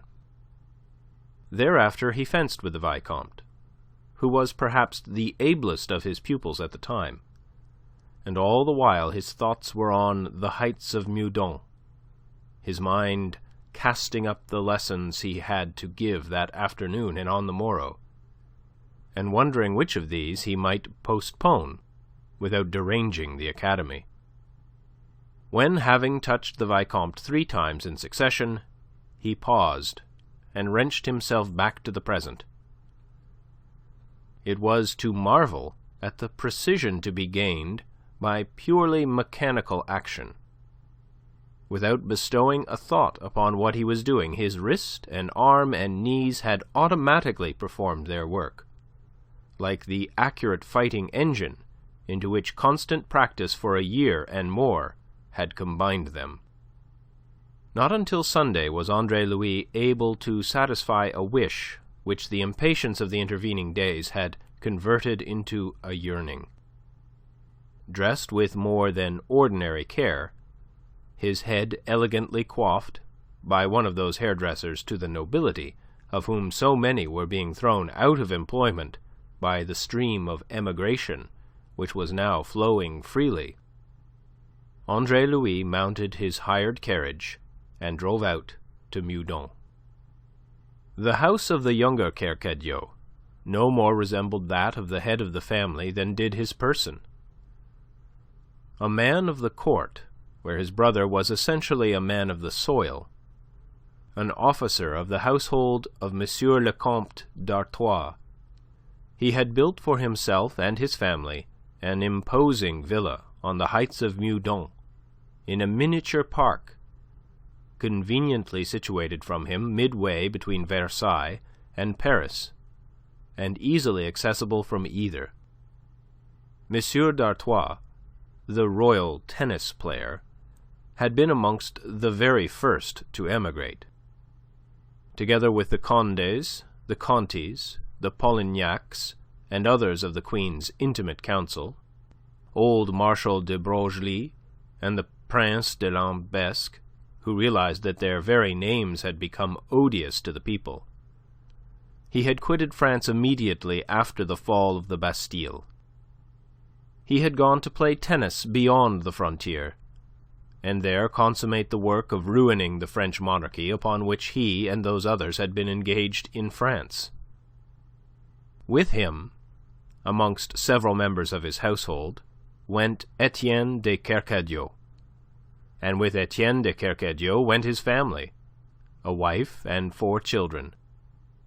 Thus it was that the Seigneur de Gavrillac, glad to escape from a province so peculiarly disturbed as that of Brittany, where the nobles had shown themselves the most intransigent of all France, had come to occupy in his brother's absence the courtier's handsome villa at Meudon. That he was quite happy there is not to be supposed. A man of his almost Spartan habits, accustomed to plain fare and self-help, was a little uneasy in this sybaritic abode, with its soft carpets, profusion of gilding, and battalion of sleek, silent-footed servants. For Kercadiou the younger had left his entire household behind.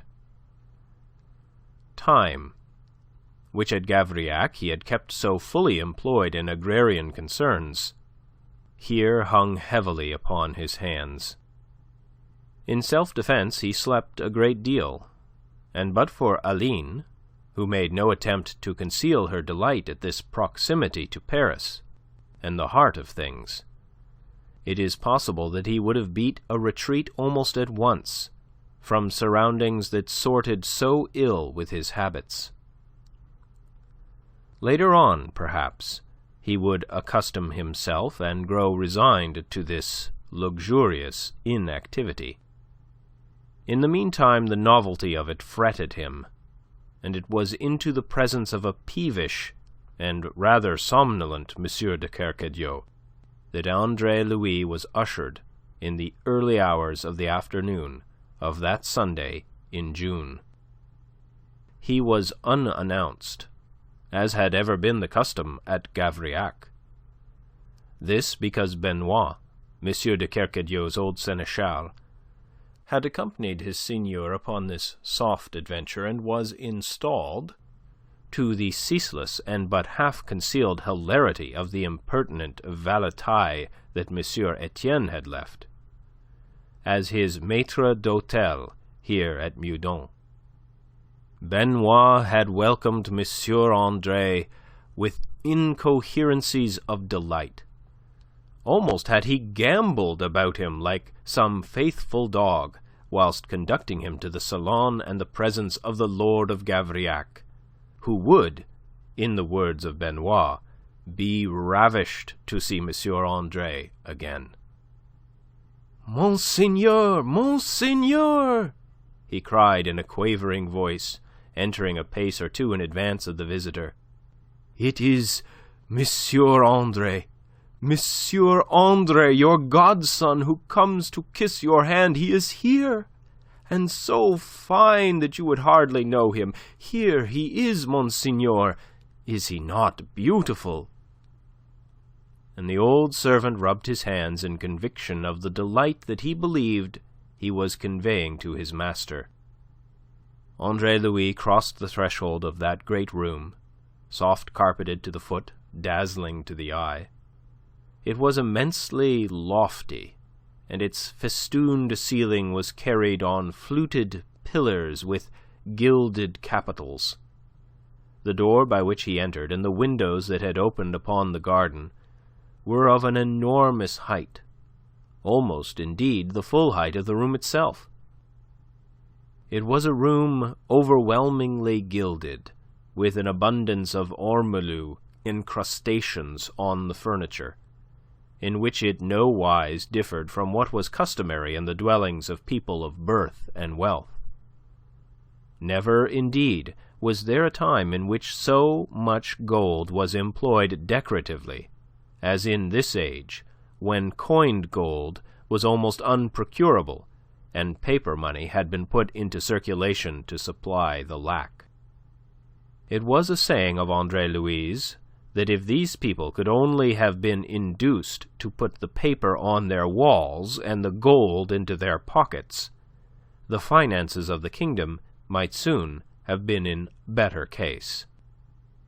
The seigneur, furbished and beruffled to harmonize with his surroundings, had risen, startled by this exuberant invasion on the part of Benoit, who had been almost as forlorn as himself since their coming to Meudon. "What is it? Eh?" His pale, short-sighted eyes peered at the visitor. "Andre," said he, between surprise and sternness, and the colour deepened in his great pink face. Benoit, with his back to his master, deliberately winked and grinned at Andre-Louis to encourage him not to be put off by any apparent hostility on the part of his godfather. That done, the intelligent old fellow discreetly effaced himself. "What do you want here?" growled M. de Kercadiou. "No more than to kiss your hand, as Benoit has told you, Monsieur my godfather," said Andre-Louis submissively, bowing his sleek black head. "You have contrived without kissing it for 2 years." "Do not, monsieur, reproach me with my misfortune." The little man stood very stiffly erect, his disproportionately large head thrown back, his pale, prominent eyes very stern. "Did you think to make your outrageous offence any better by vanishing in that heartless manner? By leaving us without knowledge of whether you were alive or dead?" "At first it was dangerous to my life, to disclose my whereabouts. Then, for a time I was in need, almost destitute, and my pride forbade me, after what I had done and the view you must take of it, to appeal to you for help. Later..." "Destitute?" the seigneur interrupted. For a moment his lip trembled. Then he steadied himself, and the frown deepened as he surveyed this very changed and elegant godson of his, noted the quiet richness of his apparel, the paste buckles and red heels to his shoes, the sword hilted in mother-o'-pearl and silver, and the carefully dressed hair that he had always seen hanging in wisps about his face. "At least you do not look destitute now," he sneered. "I am not. I have prospered since. In that, monsieur, I differ from the ordinary prodigal, who returns only when he needs assistance. I return solely because I love you, monsieur. To tell you so. I have come at the very first moment after hearing of your presence here." He advanced. "Monsieur my godfather," he said, and held out his hand. But M. de Kercadiou remained unbending, wrapped in his cold dignity and resentment. "Whatever tribulations you may have suffered, or consider that you may have suffered, they are far less than your disgraceful conduct deserved, and I observe that they have nothing abated your impudence. You think that you have but to come here and say, 'Monsieur, my godfather,' and everything is to be forgiven and forgotten. That is your error. You have committed too great a wrong. You have offended against everything by which I hold, and against myself personally, by your betrayal of my trust in you. You are one of those unspeakable scoundrels who are responsible for this revolution." "Alas, monsieur, I see that you share the common delusion. These unspeakable scoundrels but demanded a constitution, as was promised them from the throne. They were not to know that the promise was insincere, or that its fulfilment would be balked by the privileged orders. The men who have precipitated this revolution, monsieur, are the nobles and the prelates." "You dare, at such a time as this, stand there and tell me such abominable lies? You dare to say that the nobles have made the revolution, when scores of them, following the example of Monsieur le Duc d'Aiguillon, have flung their privileges, even their title deeds, into the lap of the people? Or perhaps you deny it?" "Oh, no. Having wantonly set fire to their house, they now try to put it out by throwing water on it. And where they fail, they put the entire blame on the flames." "I see that you have come back here to talk politics." "Far from it. I have come, if possible, to explain myself. To understand is always to forgive. That is a great saying of Montaigne's. If I could make you understand..." "You can't. You'll never make me understand how you came to render yourself so odiously notorious in Brittany." "Ah, not odiously, monsieur." "Certainly, odiously, among those that matter. It is said even that you were omnes omnibus, though I cannot, will not believe." "Yet it is true." Monsieur de Kercadiou choked. "And you confess it? You dare to confess it?"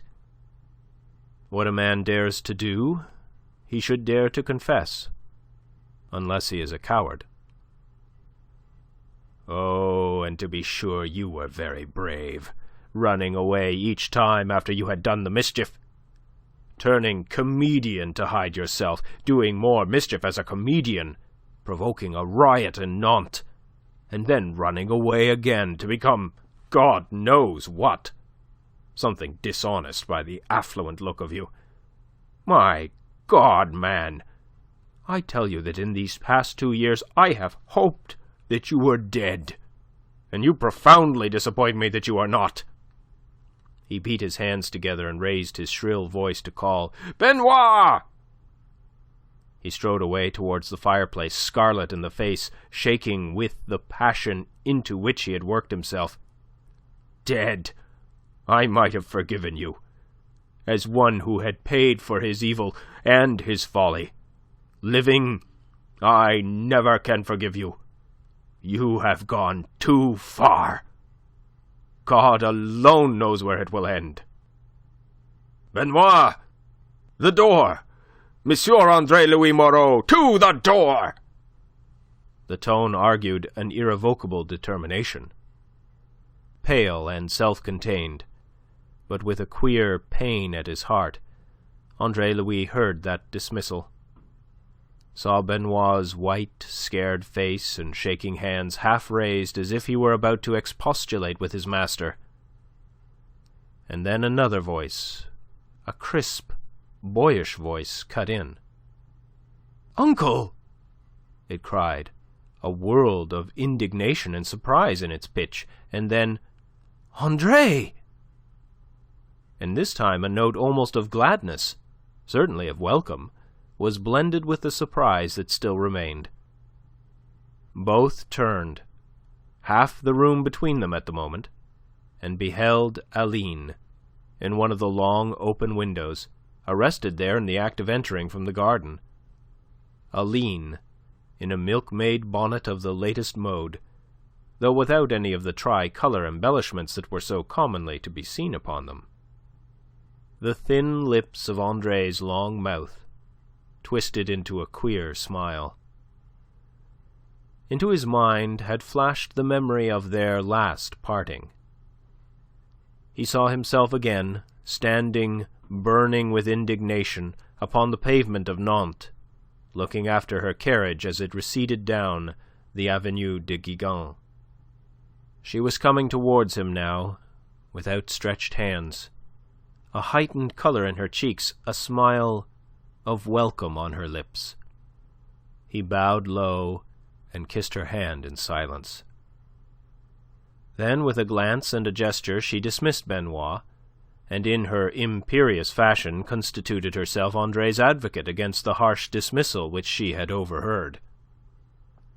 "Uncle," she said, leaving Andre and crossing to M. de Kercadiou, "you make me ashamed of you, to allow a feeling of peevishness to overwhelm all your affection for Andre."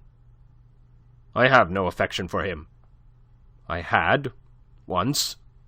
He chose to extinguish it. He can go to the devil.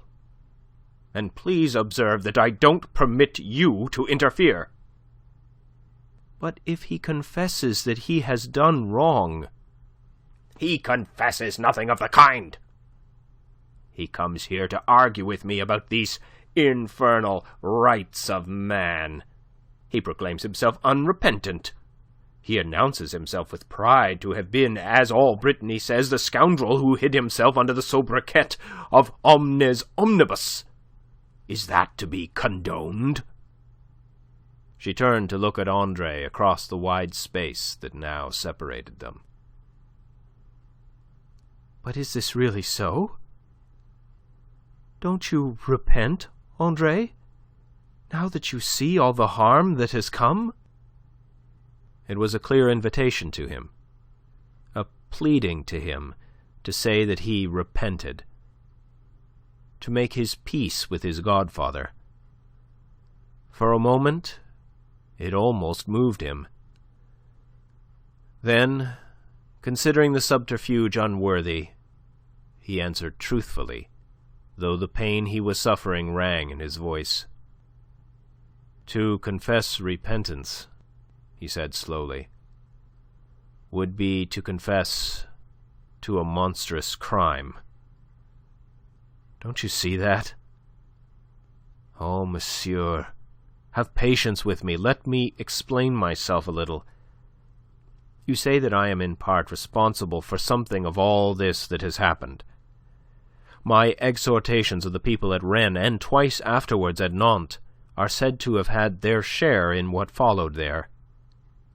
It may be so. It would be beyond my power positively to deny it. Revolution followed, and bloodshed. More may yet come. To repent implies a recognition that I have done wrong. How shall I say that I have done wrong, and thus take a share of the responsibility for all that blood upon my soul? I will be quite frank with you, to show you how far indeed I am from repentance. What I did, I actually did against all my convictions at the time, because there was no justice in France to move against the murderer of Philippe de Vilmorin. I moved in the only way that I imagined could make the evil done recoil upon the hand that did it, and those other hands that had the power but not the spirit to punish. Since then, I have come to see that I was wrong, and that Philippe de Vilmorin and those who thought with him were in the right. You must realize, monsieur, that it is with sincere thankfulness that I find I have done nothing calling for repentance. That on the contrary, when France is given the inestimable boon of a constitution, as will shortly happen, I may take pride in having played my part in bringing about the conditions that have made this possible." There was a pause. M. de Kercadiou's face turned from pink to purple. "You have quite finished?" he said harshly. "If you have understood me, monsieur." "Oh, I have understood you. And I beg that you will go." Andre-Louis shrugged his shoulders and hung his head. He had come there so joyously, in such yearning, merely to receive a final dismissal. He looked at Aline. Her face was pale and troubled, but her wit failed to show her how she could come to his assistance. His excessive honesty had burnt all his boats. "Very well, monsieur. Yet this I would ask you to remember after I am gone. I have not come to you as one seeking assistance, as one driven to you by need. I am no returning prodigal, as I have said. I am one who, needing nothing, asking nothing, master of his own destinies, has come to you driven by affection only, urged by the love and gratitude he bears you and will continue to bear you." "Ah, yes," cried Aline, turning now to her uncle. Here at least was an argument in Andre's favour, thought she. "That is true. Surely that..." Inarticulately, he hissed her into silence, exasperated. "Hereafter, perhaps that will help you to think of me more kindly, monsieur." "I see no occasion, sir, to think of you at all. Again, I beg that you will go." Andre-Louis looked at Aline an instant, as if still hesitating. She answered him by a glance at her furious uncle, a faint shrug, and a lift of the eyebrows, dejection the while in her countenance. It was as if she said, "You see his mood. There is nothing to be done." He bowed with that singular grace the fencing-room had given him, and went out by the door.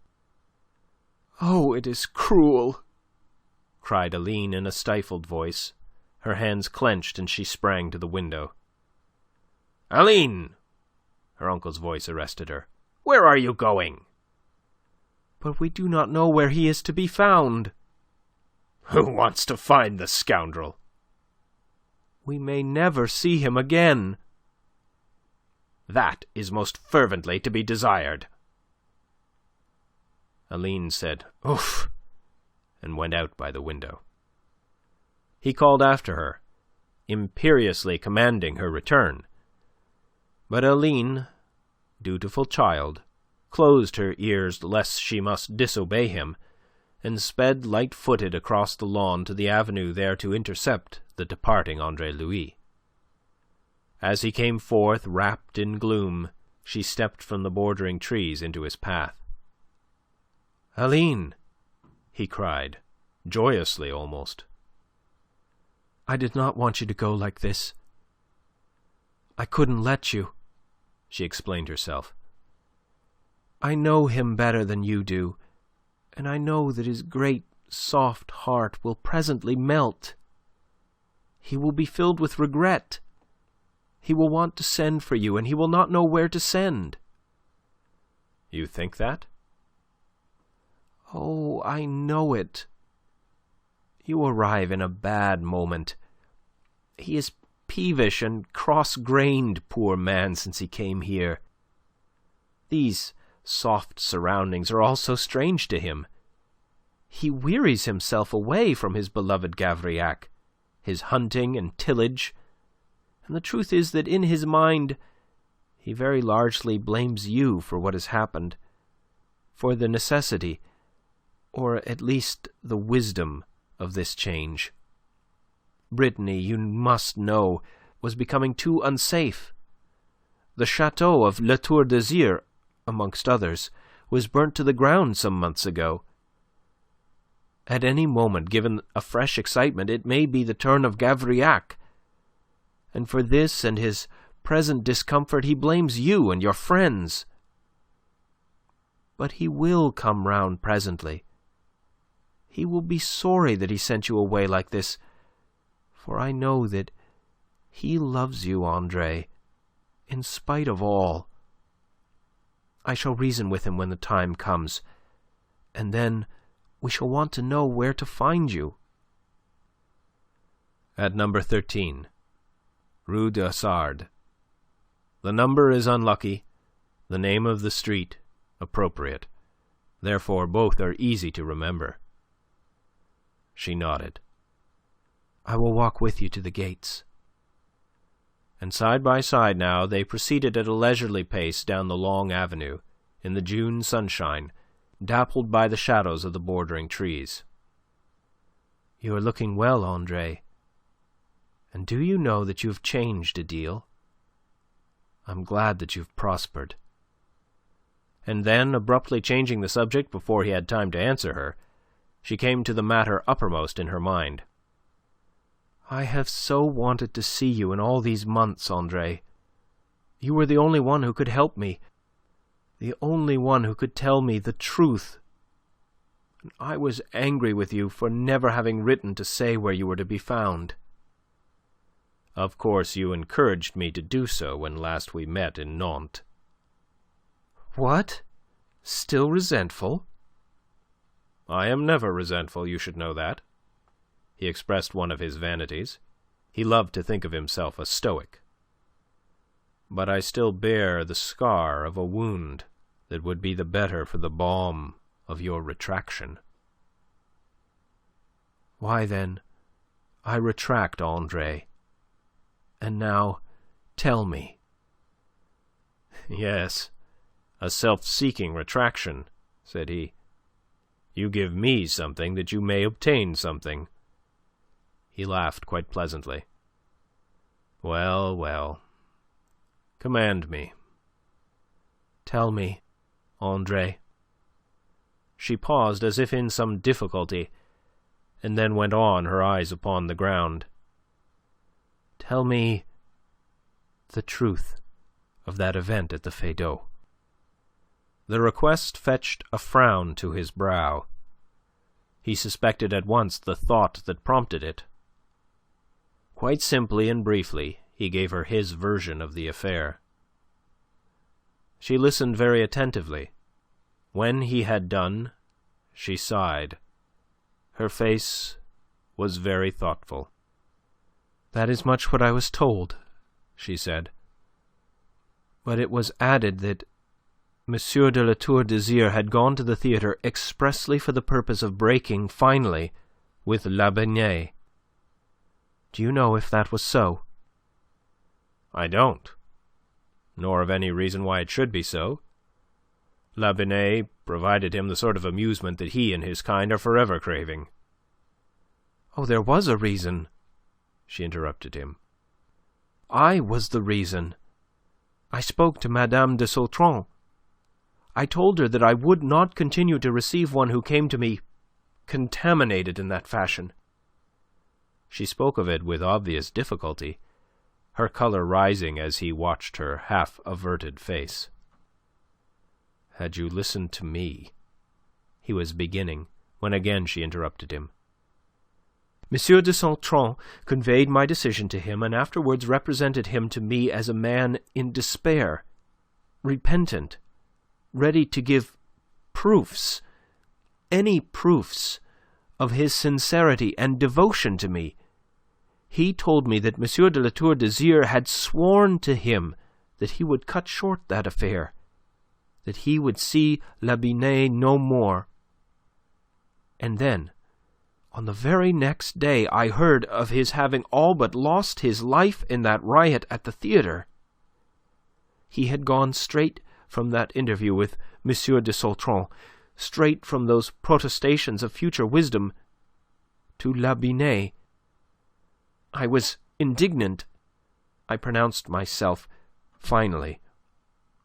I stated definitely that I would not, in any circumstances, receive Monsieur de La Tour d'Azyr again. And then they pressed this explanation upon me. For a long time, I would not believe it. So that you believe it now, said Andre quickly. Why? I have not said that I believe it now, but neither can I disbelieve. Since we came to Meudon, Monsieur de La Tour d'Azyr has been here, and himself he has sworn to me that it was so. Oh, if Monsieur de La Tour d'Azyr has sworn... Andre-Louis was laughing on a bitter note of sarcasm. Have you ever known him lie? She cut in sharply. That checked him. Monsieur de La Tour d'Azyr is, after all, a man of honour, and men of honour never deal in falsehood. Have you ever known him to do so, that you should sneer as you have done? No, he confessed. Common justice demanded that he should admit that virtue at least in his enemy. I have not known him lie, it is true. His kind is too arrogant, too self-confident to have recourse to untruth. But I have known him to do things as vile." "Nothing is as vile," she interrupted, speaking from the code by which she had been reared. "It is for liars only, who are first cousins to thieves, that there is no hope. It is in falsehood only that there is real loss of honour." "You are defending that satire, I think," he said frostily. "I desire to be just." "Justice may seem to you a different matter when at last you shall have resolved yourself to become Marquis de la Tour d'Azyr." He spoke bitterly. "I don't think I shall ever take that resolve." "But you are still not sure, in spite of everything." "Can one ever be sure of anything in this world?" "Yes. One can be sure of being foolish." Either she did not hear or did not heed him. "You do not, of your own knowledge, know that it was not as M. de la Tour d'Azyr asserts, that he went to the Feydau that night?" "I don't," he admitted. "It is, of course, possible. But does it matter?" "It might matter. Tell me, what became of La Binet after all?" "I don't know." "You don't know?" She turned to consider him. "And you can say it with that indifference?